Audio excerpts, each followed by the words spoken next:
Hi guys, my name is Nicolette Mashile. I am also known as the Financial Bunny. Welcome to the Financial Bunny TV. Today we're talking all things entrepreneurship and why it's important that as an entrepreneur, you need to make sure that you've got cash reserves.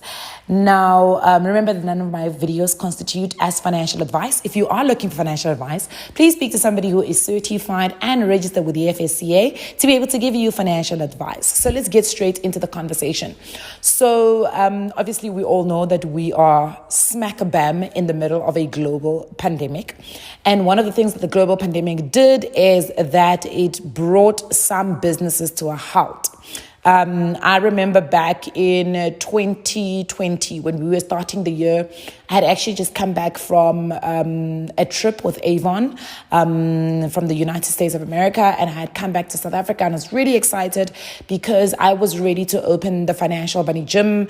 I had just actually had conversations with the guys at Avon about doing financial wellness for all their reps, the guys who actually are on the ground selling Avon products. So we were really excited, and we were going to open up this gym that was going to be able to service these people. They would walk in and we would help them with their personal finances, right?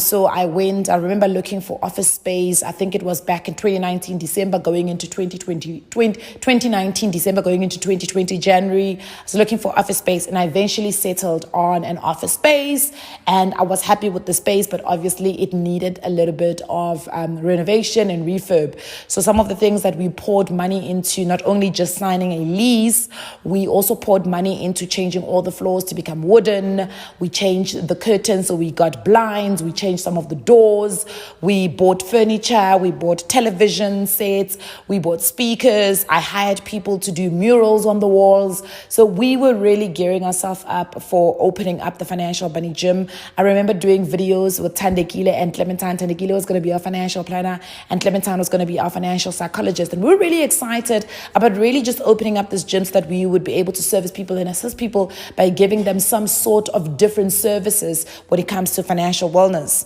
And then after all of that outpouring of capital and really just believing in this idea, COVID-19 took a different turn, and we found ourselves in a situation where the country went into a hard lockdown, which meant that we could not do any contact sessions. We could not do literally anything. And I want to tell you, I had just hired some people to be able to run the Financial Bunny Gym. I'd hired people to help me out with content. So we had contracts of people that were going to be working in this Financial Bunny Gym, and we were ready to roll out. And then a hard lockdown happened. And not only was it a global pandemic in terms of a health crisis, but we also sat with a financial crisis, because all of a sudden, the return on investment that we had projected for the business was never going to happen. It was never going to happen simply because the ideas that we had in terms of the business could now not actually be executed. So we had to think already fast. I sat down and I was like, okay, how much does the business actually have? How much of our costs can we actually service in the next couple of months up until we can be back on our feet and actually running? And I think that's the importance of having cash reserves in your business. You know, often when we talk about some of the things that happened during the global pandemic, businesses closing down because they can't pay salaries, businesses having to tell their employees to take salary cuts. I mean, some people being retrenched and having to take salary cuts and not being able to afford their lives. One of the things that we always used to really stress out was the fact that as a person, you need to have an emergency fund so that the day something that is out of your control happens, you are able to actually go into some sort of a reserve and tap into it and be able to either access your cash or access some assets that you can liquidate as quickly as possible. Because remember, also liquidity is quite an important thing when it comes to the day you actually need money. And luckily for us, I had actually, from when I started Financial Bunnies, one of the things that I did, and I was very disciplined in doing, is putting away 30% of any of our profit that was coming into the business. So we had the reserves. I remember having a conversation with my landlord and saying, am I taking a payment holiday for the lease because I don't have business? You know, we had a plan and this thing is not going to work because all of a sudden we're put in an unforeseen and unfortunate situation.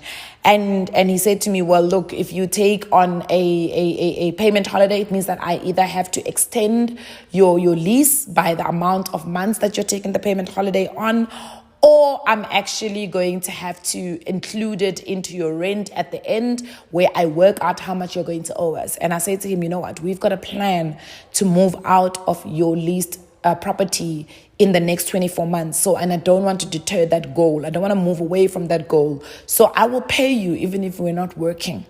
I will pay you your rent.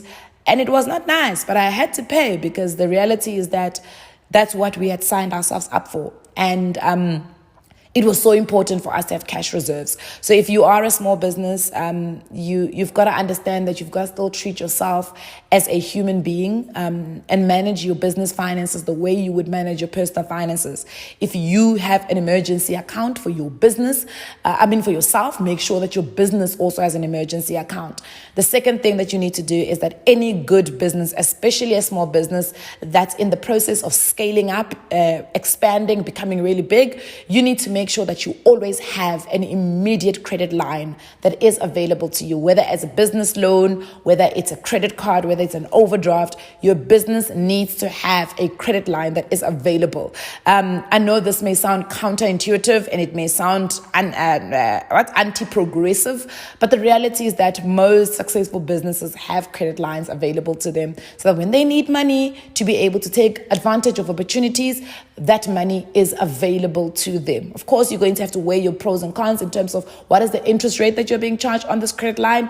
But if you've got a good credit record with your business and you've got a good credit rating, your business got a good credit rating, the banks are willing to give you the money that you need to be able to assist you to take advantage of your actual opportunities. The third thing I would say is it is time to take stock. Look at the inventory that your business has. Look at the inventory that is working for you right now. Look at the inventory that is not working for you. Get rid of the inventory that is not working for you. One of the things that I always suggest to a lot of small businesses is make sure that you get rid of your overheads. Get rid of overheads that you don't need to keep. I think what COVID did for us really was to educate us that there are certain things that we're holding on to that we don't really need. I started questioning whether it was important for my business to actually have office space.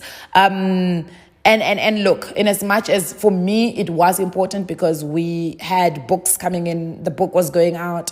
We had a lot of things that were happening at the same time, that we needed storage, we needed all sorts of things. We needed to work from a central place. So yes, office space for us was important, but you got to ask yourself now, you've seen that your people, your team can work from home. You've seen that we no longer have, I think that meetings are an overhead that no business needs, especially in contact meetings where we're going to restaurants and all those things. You don't need that. You can really do a meeting on Zoom and it will still be as effective as it would have been if you were meeting in contact. People realize, and I'm sorry to the events industry, but people realize that we have so many unnecessary events, guys. Like, wow, some of these events really need to go, So bringing down your business overheads, getting rid of inventory that you do not need, getting rid of assets that you do not need, even if it means that you are leasing them out right now.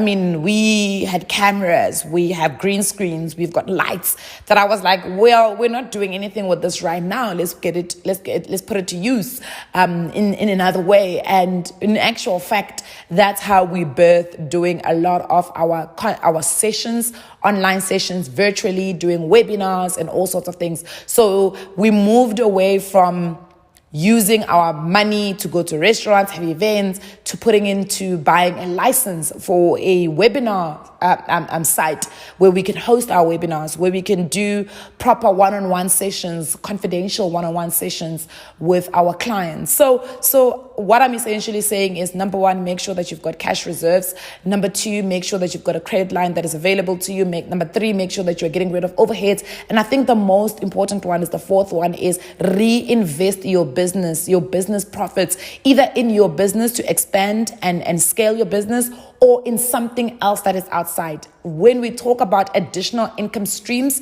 and diversifying how your business makes income, this is what we're talking about. Your business cannot only be making income strictly from your trade. Your business must also make an income from other sources and other ways of making money. That's why you see that in the beginning of this year, we've reinvested into a farm, we've reinvested into property, we're reinvesting now into a retail business, and we're reinvesting into another different type of business. It's important that you've got diversified income streams when it comes to your business. I hope this helps you out.